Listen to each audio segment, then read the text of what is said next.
முருகனுக்கு அரோகரா. நாளைய தினமானது தேய்பிறை அஷ்டமி. தேய்பிறை அஷ்டமியில் காலபைரவரை வழிபடுறது என்பது ரொம்பவே சிறப்பு. தேய்பிறை அஷ்டமி அப்போ காலபைரவருக்கு பஞ்ச எண்ணெய் இட்டு நீங்கள் விளக்கேற்றினீங்கன்னா உங்கள் வேண்டுதல் எதுவாக இருந்தாலும் நிறைவேறும். இந்த பஞ்ச எண்ணெய் விட்டு தீபம் ஏற்றுறதுக்கு 5 அகல் விளக்கு எடுத்துக்கோங்க. அது புதுசாக இருக்கணும். அதை சுத்தம் பண்ணி அதுக்கு மஞ்சள் குங்குமம் இடுங்க.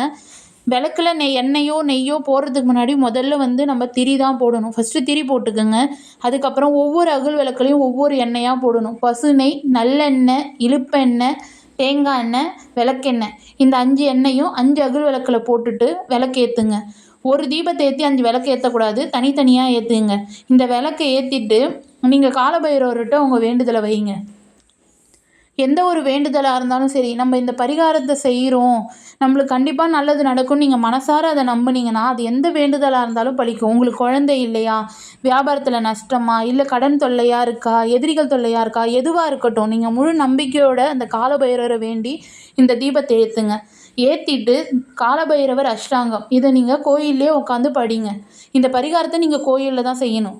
கோயிலில் உட்காந்து அஷ்டாங்கத்தை படித்து முடிச்சுட்டு காலபைரவர்கிட்ட மனமாற வேண்டிக்குங்க. கண்டிப்பாக உங்களுடைய வேண்டுதல் எதுவாக இருந்தாலும் அது நிறைவேறும். வெற்றிவேல் முருகனுக்கு அரோகரா.